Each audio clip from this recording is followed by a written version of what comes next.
Wow, thank you.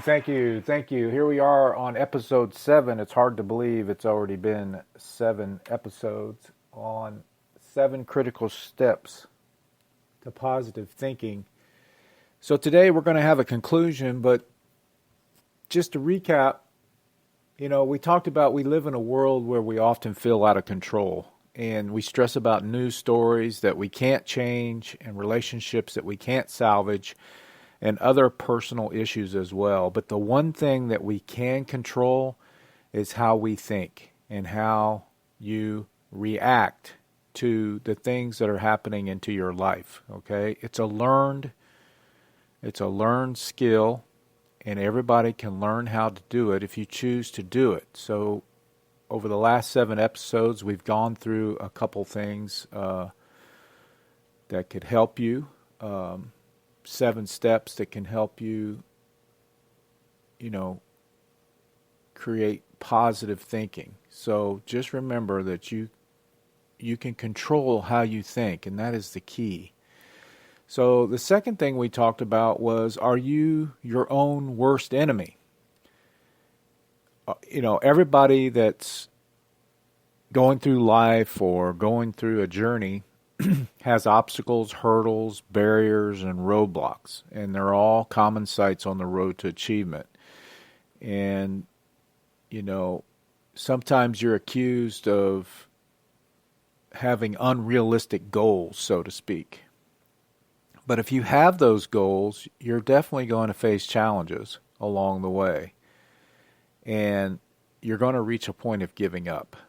And the key is, when you reach that point of giving up, you're going to have a breakthrough.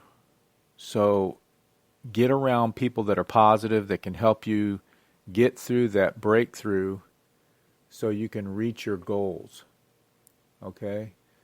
So are you your own worst enemy? Get out of your own way. Okay?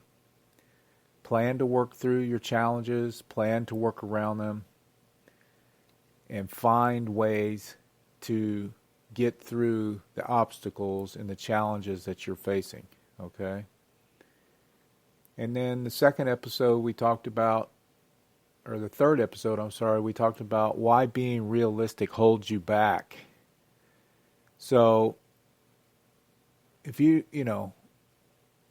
want to be certain that you'll never face a challenge or find yourself in a difficult bind, then you have tame and realistic goals. Okay? Goals that you can achieve in minimal effort and hardship. Those are not fulfilling goals. Okay? You have to push yourself. If you want to have a degree of excitement and experience and real growth in your life, you have to set unrealistic goals. Set goals that other people will very likely say that they're unrealistic. And these kind of goals often come with a high degree of risk. Now, there's some risk involved in this. You might put out there this unrealistic goal and you have no idea how you're going to achieve it. But you got to get started. And one of the secrets, and this is for another episode, is when you achieve these goals,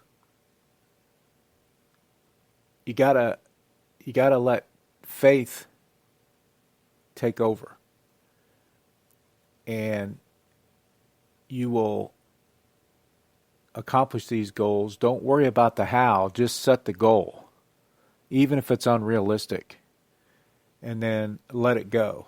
And that's an entirely new episode on setting those goals, and we might schedule that type of training on setting those goals. And then we talked about riding the wave of momentum. Start doing things daily that create momentum. One of the things is getting up early and changing your routine, and start getting things done at a different time schedule. We talked about, in my high school days where we used to go to the gym and play basketball and work on our free throws. And we would consistently shoot free throws and have a competition on who could do better. And you wanted to beat the record every time.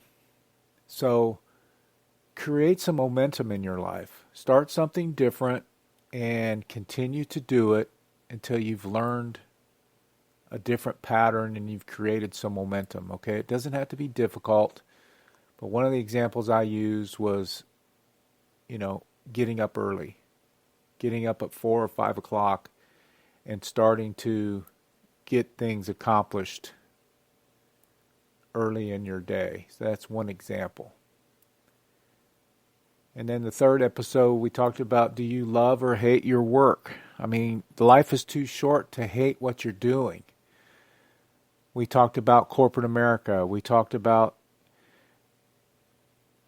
finding what really makes you tick. What do you really love to do? And step out there and grasp it. And think about, what are you engaged in and focused that makes you feel genuinely happy? I always, like I said, I've always felt my best with helping entrepreneurs succeed in the marketplace. I always felt my best by speaking and helping others. And then take your passion and then get paid for it. What's that look like? How do you take what you're passionate about, or you have a skill that you can get paid to do it? Okay? It has to be a solution to a problem in the marketplace so you can get paid for it. What does that look like? What's that look like for you? And then we talked about ignore the minutia. Sometimes we get wrapped up in our daily activities that are not things that help us obtain what we're looking for, whatever those goals are. We get sidetracked. We're surfing the web for 15, 20 minutes at a time, and we're not focused. So identify what's the minutia in your life. I have a high-performance training system that I use to accomplish tasks and projects that I hold myself accountable for. Do you have your own accountability weekly planner? Start jotting down bullet tasks. One of the big things going on now to accomplish tasks is to make bullet lists on the tasks. Whatever works for you, so you can have a record of what you're accomplishing and a record of what you need to do to accomplish your goals that you set out for. And then we talked about remove the fear, and this is a big one. Fear is the biggest crippler of moving forward in your life and achievement. One of the biggest regrets on people's deathbeds is they wish they'd have done something for themselves or done something that they'd thought about for years. And, by the time you get to your deathbed, it's too late.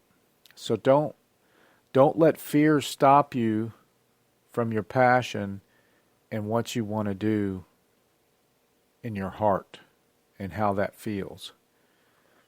Okay, what we've talked about in these last 7 days is just, like I said, the scratching of the tip of the iceberg. Everything needs to go a little bit deeper, but remove the fear of mistakes is a huge one. You can't be afraid to fail. In my new book, The Authority Code, I talk about my journey and all the failures that I've had. If I'd have quit and had been fearful of what I'm doing today, I'd have never would have accomplished what I've accomplished. And I was able to get through it. And I learned. I remember owning my first company, and the stress was just horrible. And I had to learn to get through that by personal development and improving my mindset and how I'm thinking. So it's all a learned process, but remove the fears of mistakes is huge. And There's going to be times when you mess things up. And it's because, you're just getting started. I didn't know anything about publishing when I first started. Everybody's an amateur first before they become a professional. And taking those steps and putting fear and telling fear to sit down and be quiet is the only way you're going to be able to get to where you're going. And almost 100% of the time I was able to turn a mistake or a stressful situation into a win for both myself and my customers or clients. So a couple things on that is take ownership when you make a mistake. Own it. Just admit it. There's no shame in that. If you make a mistake, just say, hey, I messed up, but I'm going to make it right. Focus on the solution instead of getting frustrated and angry and ticked off, and panic. Just come out with it and, just own it and find the solution on how to fix it. And then what I like the most is go above and beyond. Once you've figured it out and fixed it, go above and beyond, because the customer or the client or somebody in your family will appreciate it, and they'll care. They'll realize that you care, okay? So that's key. Then we went on to talk about dissolve your self-doubt. When we first get started, self-doubt creeps in. When I was told to publish a book back in 2009, that little voice in your head tells you you have no business writing a book. What do you have to say in a book, or who's going to listen to the book? So all those things start coming up. And that's your safety net. That's your subconscious telling you to be careful, because that's what it's supposed to do, is to tell you to, when you're in a dangerous situation, it's supposed to advise you. But you have to learn to talk back to your self-doubt. And it takes practice, and it can be done. When you doubt yourself or your ability to persist in the face of adversity, you immediately cut yourself off from the internal strength and the resourcefulness required to succeed in life. So, think about the professionals in any arena who are at the top of their game. They're admired and respected because they've overcome adversity, and that is in everybody's story. There isn't any shadow of a doubt in their mind that they have what it takes to accomplish their goals. And even when they miss the mark or have a temporary setback, they've conditioned themselves to move forward with the knowing that their next attempt will be successful. Continue to put one foot in front of the other. That's the only requirement. And we're not in a race. Just be consistent. Just be consistent is the key. And then we talked about, we're at the conclusion of the power of positive thinking comes down to you. Take control of your thoughts and face life head on, and don't let fear control you. If you listen to the media, there's a lot of things going on in the media these days, and it's all negative. It's all, trying to, that's why they call it programming, by the way. So, wean yourself off the news. If something's important, somebody will reach out to you and tell you. But the biggest thing is, if you're focused on the negative things, you got to start eliminating those from your life. Okay? Start eliminating those from influencing your thought processes.